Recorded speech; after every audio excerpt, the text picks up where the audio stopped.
Comment vous sentez-vous lorsque vous sortez victorieux d'un débat? Comment est-ce que vous vous sentez lorsque, à la fin de ce débat, vous vous rendez compte que vous avez réussi à démonter complètement tous les arguments de votre interlocuteur? Comment est-ce que vous vous sentez lorsque vous voyez la personne devant vous baisser la tête, se courber et tout simplement vous exprimer le fait que ok, c'est bon, t'as gagné, j'ai plus d'arguments, voilà, t'as gagné, je te laisse le dernier mot. Comment est-ce que vous vous sentez dans cette situation? Salut à tous, c'est Jung du blog atteindremesobjectifs.com. Pour ceux qui ne me connaissent pas, je suis coach PNL. J'aide et j'accompagne les gens à prendre conscience et à développer leur talent, leur potentiel dans le but d'atteindre tous leurs objectifs de vie. Aujourd'hui, voilà, je voudrais vous parler de cette qualité de débat, cette qualité de communication qui, je trouve, a vraiment perdu de sa qualité justement depuis plusieurs années parce que les gens cherchent absolument à avoir toujours raison. Quoi qu'il arrive, les gens cherchent à avoir raison. Donc là, je généralise bien sûr, mais on va dire que c'est une tendance. Et vous allez comprendre pourquoi est-ce qu'il est important aujourd'hui de redéfinir le débat complètement différemment. Vous allez comprendre grâce à quelques astuces que je vais vous donner pourquoi est-ce que il est important d'apprendre à accueillir l'opinion de l'autre pour mieux lui faire accepter également, lui faire adopter finalement votre point de vue. Le but, c'est pas de faire comprendre à l'autre que vous avez raison et que lui a tort. Le but est de faire comprendre à la personne: je comprends pourquoi tu penses ça. Maintenant, je te demande de comprendre pourquoi moi je pense ça. Vous allez voir que vous allez enrichir le niveau de votre débat, vous allez élever le niveau de votre débat et vous allez vraiment enrichir la qualité de vos échanges. Parce que en acceptant l'opinion de l'autre, vous élargissez vos perspectives. Vous acceptez que finalement son point de vue, on peut le comprendre parce que sa vision du monde elle est ainsi, ses croyances sont ainsi, ses valeurs sont ainsi, ses expériences sont ainsi. Et tout ça réuni, ça a fait qu'aujourd'hui il a cette opinion sur ce sujet bien précis. Mais ça fonctionne pour vous aussi. La personne qui est en face de vous n'a pas les mêmes expériences, n'a pas le même vécu, ne côtoie pas les mêmes personnes, n'a pas les mêmes croyances, n'a pas les mêmes valeurs, et donc n'aura pas forcément la même vision, le même avis, la même opinion sur le sujet en question. Mais si vous comprenez que grâce à tout ça, c'est tout ça qui a forgé votre point de vue, votre opinion, vous pourrez comprendre pourquoi est-ce que la personne qui est en face de vous comprend ou pense ainsi. Vous voyez un petit peu la différence? Ça veut dire que là, vous allez accueillir. Donc la première des choses qu'il est important de faire, c'est d'accueillir. Pour accueillir l'opinion de l'autre, il faut d'abord écouter l'opinion de l'autre. Aujourd'hui, si je vous dis ça, c'est parce que il y a très peu de gens qui écoutent l'opinion des autres. C'est-à-dire qu'une personne va apporter un argument. Excusez-moi, je regarde derrière parce que je suis en forêt et de temps en temps il y a des vélos. Donc après je peux filmer ici et puis vous me prévenez dès que vous voyez un vélo. Mais voilà, aujourd'hui les personnes ont tendance à ne plus forcément écouter le point de vue de l'autre. C'est-à-dire que vous allez avoir quelqu'un qui va vous dire moi je pense A, et l'autre personne va dire non, c'est pas A, c'est B. Ah non, c'est A. Oui, oui, mais non, c'est B. Et vous voyez, ça va tourner en rond.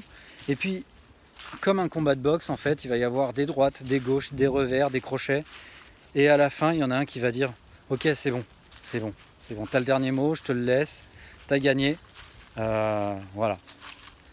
Et au final, qu'est-ce qu'il sera ressorti de cette discussion? Vous aurez toujours les mêmes points de vue parce que l'autre aura juste courbé les chines parce qu'il aura décidé d'arrêter cette discussion. Mais au final, vous ne lui aurez pas permis d'élargir ses perspectives, permis d'élargir finalement son niveau de compréhension parce que vous n'aurez pas réussi à l'amener à comprendre ce qui vous amène, vous, à penser ainsi. Donc la première des choses, c'est d'écouter. La deuxième des choses, c'est de reformuler. Ok ? Ça, c'est super important de reformuler. Pourquoi ? Mais de reformuler de manière objective. C'est pas de reformuler avec sarcasme en disant ah ouais donc toi alors en gros pour toi c'est ça, hein, c'est tout le monde est comme ça. Non, l'idée c'est vraiment de reformuler dans le but de faire entendre à la personne que vous avez en face de vous que vous cherchez à comprendre son point de vue. Donc si par exemple la personne vous dit bah, aujourd'hui moi je trouve que tout le monde est comme ça, eh bien vous répétez, vous reformulez, vous dites. Donc si je comprends bien, toi ton point de vue c'est que aujourd'hui tu considères que tout le monde est comme ça. Et là il va se passer quelque chose de magique, c'est que la personne en face de vous va vous dire oui c'est ça. C'est ce qu'on appelle un oui physiologique. Le oui physiologique c'est le oui ce que tu dis, c'est exactement ce que je pense. Et ce oui là est très important pour préparer le terrain, pour vous permettre à vous de présenter ensuite votre point de vue et de le faire accepter à l'autre personne. Donc essayez d'obtenir dans votre débat le maximum de oui physiologique. Donc posez des questions. Essayez vraiment d'affiner votre compréhension du point de vue de l'autre. Ok ? N'ayez pas peur de passer pour un imbécile en lui posant des questions, en lui disant est-ce que tu pourrais juste être un tout petit peu plus précis sur ce que tu es en train de me dire. Quand tu me dis que tout le monde est comme ça, est-ce que tu veux dire que tout le monde est comme ça ? Non, pas forcément tout le monde. Je veux dire, il y a des gens qui sont comme ça, il y a des gens qui le sont un peu moins. Ah oui, donc ce que tu es en train de me dire, c'est qu'il y a des gens qui sont comme ça, et il y a des gens qui sont un peu moins comme ça. Oui, c'est ça que je suis en train de te dire. Là, vous venez d'en obtenir un deuxième. Vous voyez ? Donc, n'ayez pas peur de passer du temps à essayer vraiment de comprendre et d'accueillir le point de vue de l'autre. Là, vous marquerez des points et vous verrez que le terrain sera beaucoup plus paisible pour que vous puissiez présenter votre point de vue par la suite. Et une fois que la discussion s'est bien passée, que vous avez complètement saisi le point de vue, vous pouvez résumer. Alors donc, de ce que je comprends, de ce que tu m'as dit, c'est que voilà, il y a des gens qui pensent comme ça, pas tout le monde, mais en tout cas voilà, il y a des gens qui pensent comme ça, et toi, pour toi, c'est bien ça. Oui, c'est ça. Bon, bah, est-ce que tu peux me permettre maintenant de te présenter mon point de vue par rapport à cette question ? Oui, bien sûr. Et là, vous voyez, la personne naturellement va s'ouvrir à votre point de vue. C'est très rare. Je pense que si vous tombez sur une personne qui vous dit « Non, j'ai pas envie de connaître ton point de vue », dans ce cas, ça sert à rien de discuter. Et le débat, de toute façon, aurait été amené à être stérile, même si vous aviez décidé de vous lancer dans un débat véhément en lui disant « Non, t'as tort, non, c'est pas comme ça, non, il faut... » Donc, vous voyez, en fait, juste cette méthode vous permet de savoir si le débat avec la personne que vous avez en face de vous peut être de qualité ou non. Donc, essayez vraiment de mettre en place ça parce que, au final, pensez à une chose. Si vous rentrez dans un débat véhément où c'est A contre B et c'est rien d'autre, et c'est A qui a raison et c'est pas B, au final, soit vous avez tort et à vos yeux vous êtes perdant, soit vous avez raison et vous écrasez complètement la personne que vous avez en face de vous, vous écrasez tous ses arguments, et au final la personne en face de vous va s'écraser, va complètement s'aplatir et vous dire ok c'est bon, t'as raison. Mais qu'est-ce que vous aurez retenu de cette expérience où vous avez eu raison ? C'est que vous aurez complètement démonté la personne en face de vous. Vous l'aurez même certainement rabaissée. Elle se sentira peut-être moins confiante. Elle se sentira nulle. Elle se sentira idiote d'avoir pensé comme ça. Et vous, finalement, vous aurez le sentiment d'une fierté à court terme parce que juste après, si vous regardez mes vidéos, c'est que vous n'avez pas un mauvais fond. Donc forcément, sur le long terme, en revenant sur cette discussion, vous vous direz « Ouais, je suis peut-être allé un peu fort ».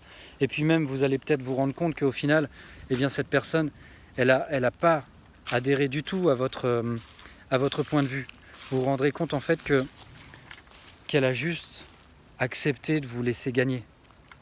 Donc au final, vous n'aurez pas gagné, vous serez perdant. Donc retenez ces quelques conseils, écoutez la personne, reformulez pour obtenir ce qu'on appelle des oui physiologiques. Résumez son point de vue complet. N'hésitez pas, avant de résumer, à lui demander le plus de précision possible. Et à la fin, une fois que vous sentez que le terrain est vraiment propice, présentez votre point de vue de manière bienveillante, sans imposer votre point de vue, parce que, encore une fois, comprenez que le point de vue des uns et des autres, et vous n'y faites pas exception, votre point de vue est créé par vos expériences, par votre vie, par votre vision du monde, par vos valeurs, par vos croyances.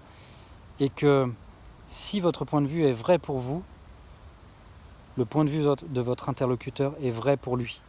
Donc une fois que vous avez saisi ça, vous verrez que vous passerez dans une manière de débattre et d'argumenter beaucoup plus élevée. Vous atteindrez une dimension totalement différente. Voilà, j'espère que cette vidéo vous aura inspiré, que ces quelques petits conseils vous aideront en tout cas à y voir plus clair. Si vous aimez ces vidéos, comme je vous le dis toujours, n'hésitez pas à vous abonner, faites-le tout de suite, même je vous encourage, à activer également la petite cloche pour obtenir toutes les notifications et être au courant de toutes les prochaines vidéos à sortir. Et puis comme je vous le dis toujours, fixez-vous des objectifs à atteindre, visez très haut et soyez les bâtisseurs de votre succès. À bientôt.